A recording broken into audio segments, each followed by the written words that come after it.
Hey guys, welcome back to my channel. हमने कल सिंधु घाटी सभ्यता के उत्पत्ति के बारे में पढ़ लिया था। आज हम सिंधु घाटी सभ्यता के विभिन्न स्थलों के बारे में पढ़ेंगे कि उनके विभिन्न स्थलों में क्या क्या चीज़ें पाई गई हैं। तो सिंधु घाटी सभ्यता पाकिस्तान में, भारत में और अफगानिस्तान में, इन तीनों देशों में सिंधु घाटी सभ्यता का विस्तार है। पाकिस्तान के पंजाब प्रांत, सिंध प्रांत और बलूचिस्तान प्रांत में है और भारत के 7 राज्यों में है। जम्मू कश्मीर, पंजाब, हरियाणा, राजस्थान, महाराष्ट्र, उत्तर प्रदेश, गुजरात इनमें है। और अफगानिस्तान में सिर्फ 2 स्थल है, मुंडीकाक और सूरतगई। फिर हम सबसे पहले पढ़ेंगे हड़प्पा। हड़प्पा की खोज 1921 में दयाराम साहनी ने की थी। हड़प्पा पाकिस्तान के पंजाब प्रांत में है और ये रावी नदी के बाएं तट पर है। मोंटगोमरी जिले में पाई थी। पाकिस्तान के पंजाब प्रांत के मोंटगोमरी स्थान पर पाई थी। आज उसका नाम है साहिवाल।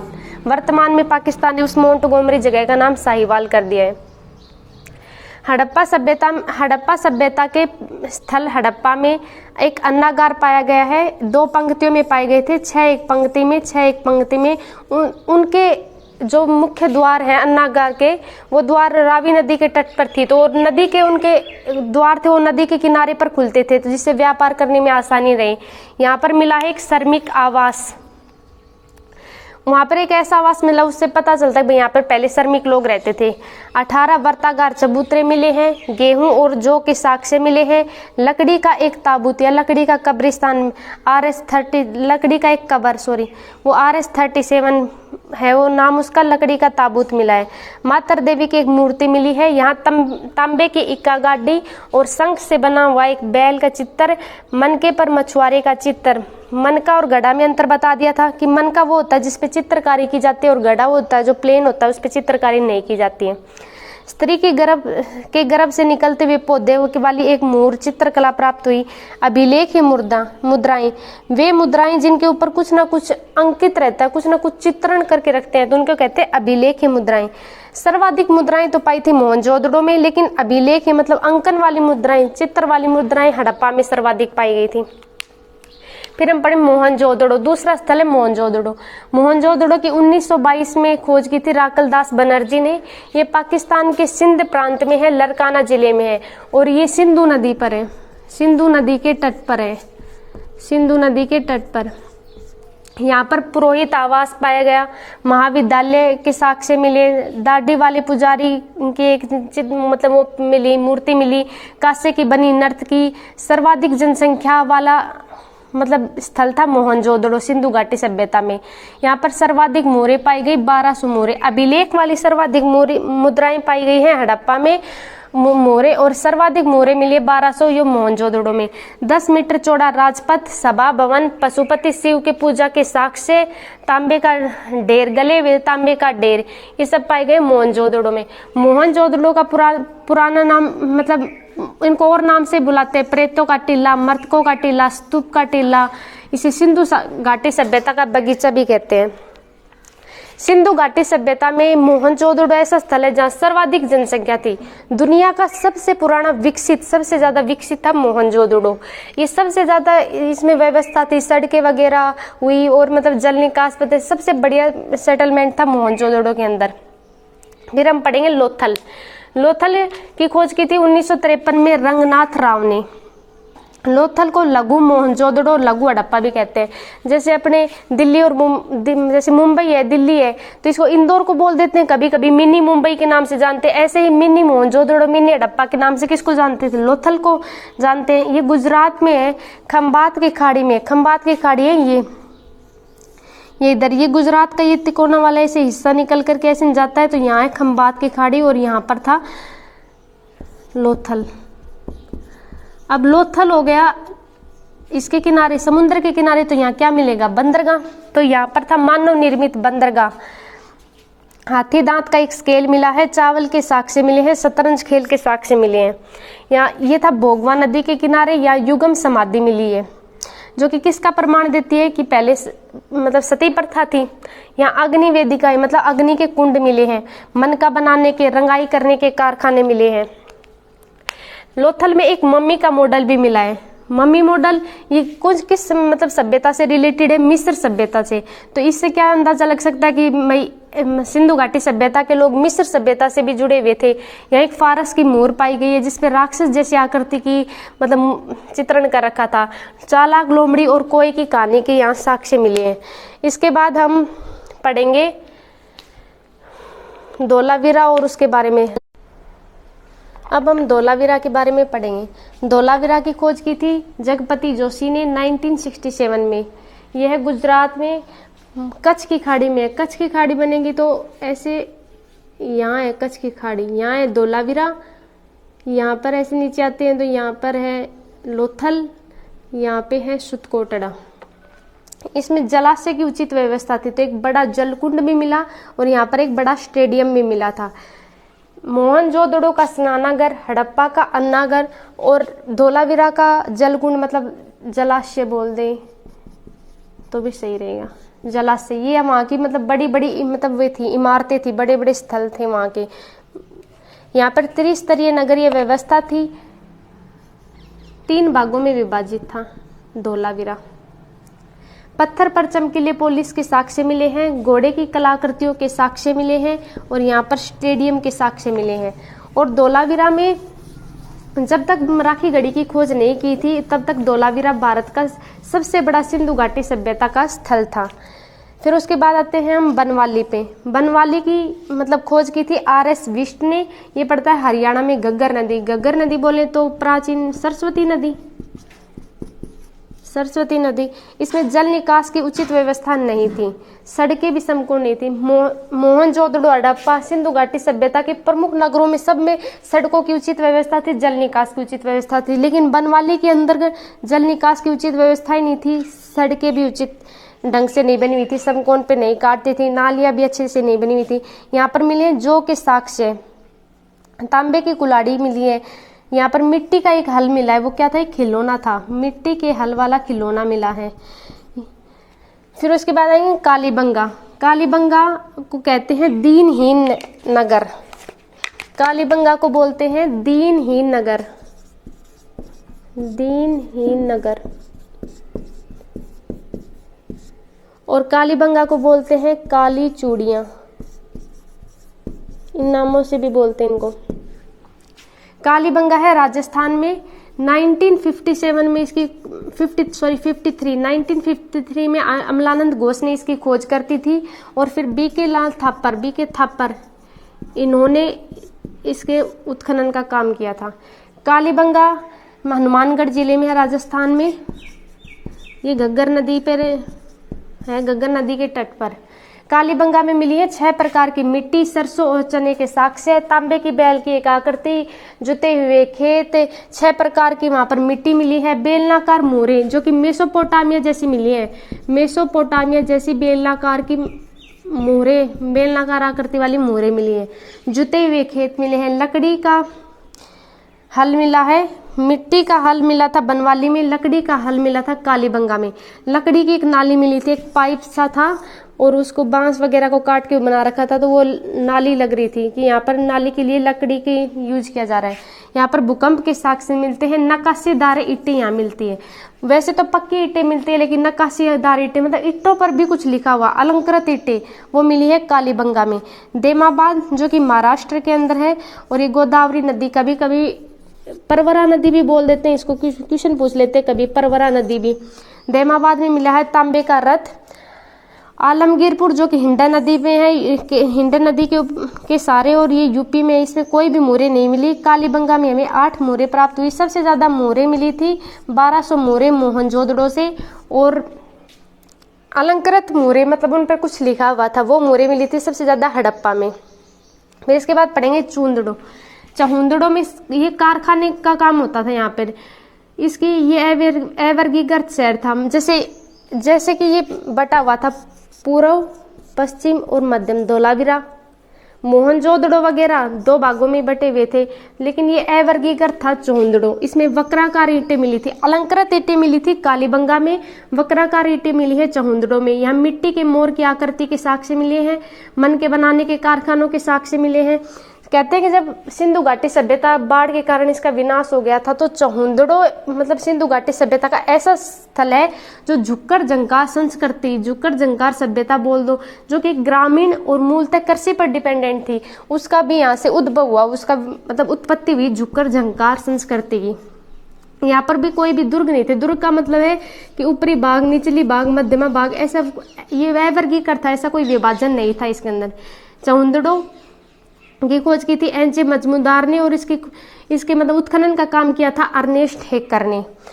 फिर राखीगढ़ी हरियाणा के हिसार में घग्गर नदी पर है। इसमें 1969 में सूरजभान ने इसकी खोज की थी। ये घग्गर नदी पर है, सरस्वती नदी।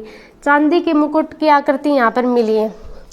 सुतकोटड़ा में घोड़े के कंकाल मिलते हैं। सुतकोटड़ा और कालीबंगा का विनाश का कारण बताते हैं, वो कहते हैं भूकंप। फिर हम इसके बाद पढ़ेंगे सिंधु घाटी सभ्यता में मतलब रहने की व्यवस्था कैसी थी। सिंधु घाटी सभ्यता 3 भागों में मुख्यतः शहर बटे हुए थे। एक था ऊपरी भाग,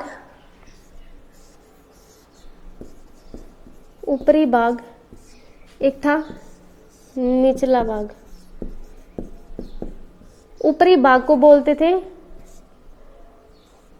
मतलब दुर्ग या गढ़, और निचले भाग को बोलते थे नगर। ऊपरी भाग था पश्चिम दिशा में और ये था पूर्व दिशा में। यहाँ रहते थे मतलब हाई रेपुटेड लोग, ज्यादा वीआईपी लोग रहते थे यहाँ पर, मतलब उच्च श्रेणी के लोग रहते थे, मुख्यतः उच्च श्रेणी के लोग रहते थे।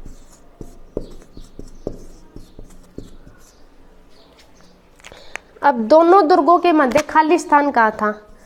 दोनों दुर्गों के मध्य खाली स्थान, दोनों दुर्गों के मध्य खाली स्थान, तो ये था हड़प्पा में और कालीबंगा में। और दोनों दुर्गों के मध्य सिंधु नदी की शाखा वो थी मोहनजोदड़ो में।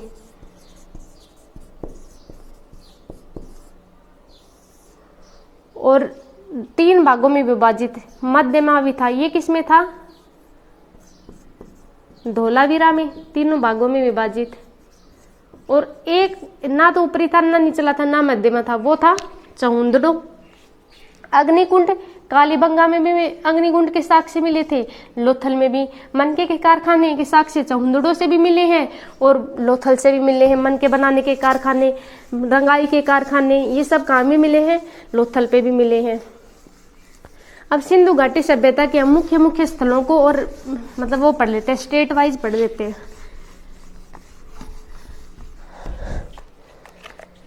सिंधु घाटी सभ्यता के पाकिस्तान में कौन कौन से स्थल थे और किस किस प्रांत में थे? पाकिस्तान के 3 जगह पर थे, 3 मतलब वहां पे थे राज्यों में। पंजाब प्रांत में, सिंध प्रांत में और बलूचिस्तान प्रांत में। और भारत में 7 जगह थे। जम्मू कश्मीर,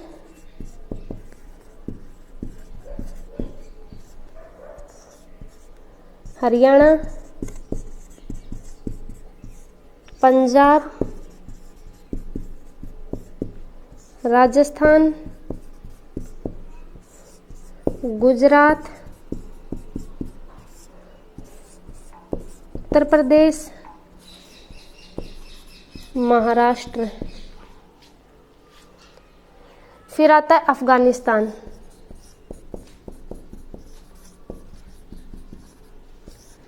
सिंधु घाटी सभ्यता के 1500 से ज्यादा स्थल खोजे गए थे, 1500, जिसमें से 500 के लगभग तो थे पाकिस्तान में और 1000 के आसपास थे भारत में, और 2 स्थल वो थे अफगानिस्तान में। तो पाकिस्तान के पंजाब प्रांत में कौन कौन सी जगह थी? गवरीलाल और थी हड़प्पा। सिंध प्रांत में थी मोहनजोदड़ो।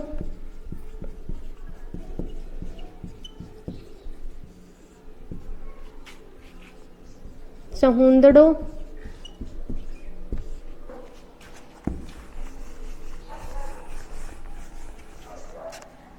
आमरी कोटडीजी।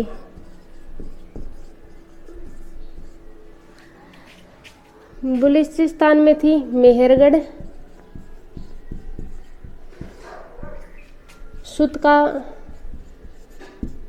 सुतकागेडोर,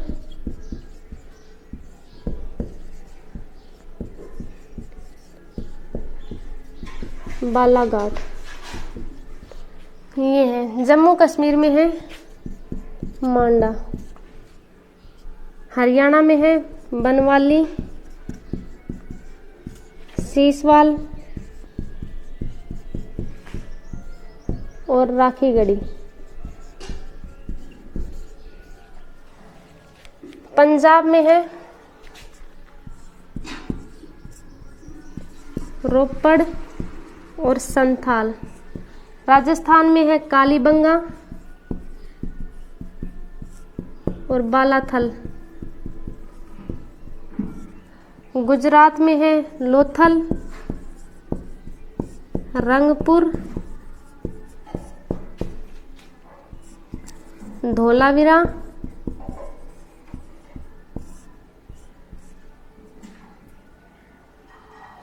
और यूपी में है आलमगीरपुर,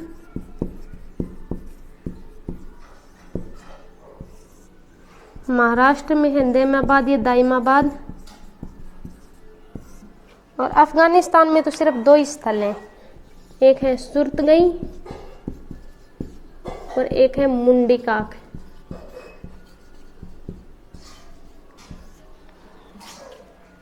तो पंजाब में है, पाकिस्तान के पंजाब प्रांत में गवरीलाल और हड़प्पा है रावी नदी पे तट पर। मोहनजोदड़ो, चूंदड़ो, आमरी, कोटडीजी ये चारों है सिंधु नदी के तट पर। मेहरगढ़, सुतकागेडोर तो है दास्य नदी पर। मेहरगढ़, कुल्ली, बालाघाट, सुतकागेडोर ये है बलूचिस्तान प्रांत में। भारत के जम्मू कश्मीर में मांडा चिनाब नदी पर। हरियाणा में बनवाली, सीसवाल, राखीगढ़ी ये है घग्गर नदी पर।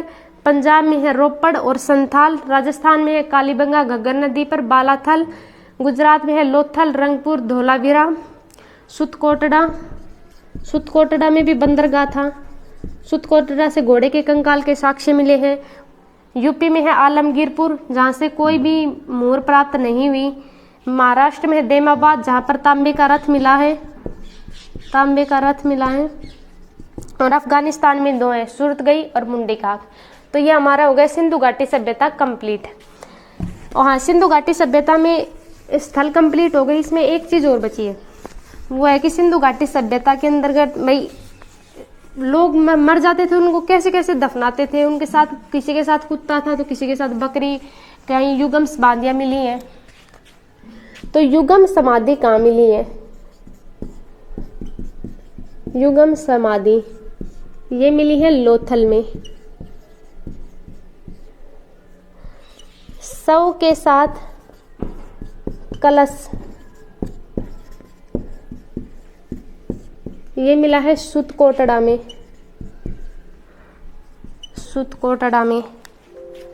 और शव के साथ बकरी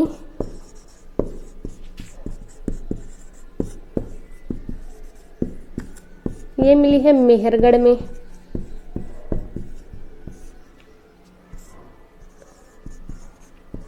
शव के साथ कुत्ता ये मिला है रोपड़ में। रोपड़ पंजाब में है, सतलज नदी। ये ऐसे मिले हैं। शव के साथ कुत्ता रोपड़ में, शव के साथ बकरी मेहरगढ़ में, शव के साथ कलश सुतकोटड़ा। युगम समाधि लोथल में मिली है। युगम समाधि से सती प्रथा का पता चलता है। लोथल ही एक ऐसी जगह है जहां पर घरों के दरवाजे मुख्य मार्ग पर खुलते थे और सभी जगह घरों के दरवाजे पीछे की साइड खुलते थे। तो ये सिंधु घाटी सभ्यता कंप्लीट हो गई। कल हम वैदिक सभ्यता को शुरू करेंगे और वैदिक सभ्यता के बारे में पढ़ेंगे। ऋग्वेद, यजुर्वेद, अथर्ववेद, सामवेद इन सब के बारे में पढ़ेंगे और सिंधु घाटी सभ्यता का एक क्विक रिवीजन करवा देंगे। Thank you.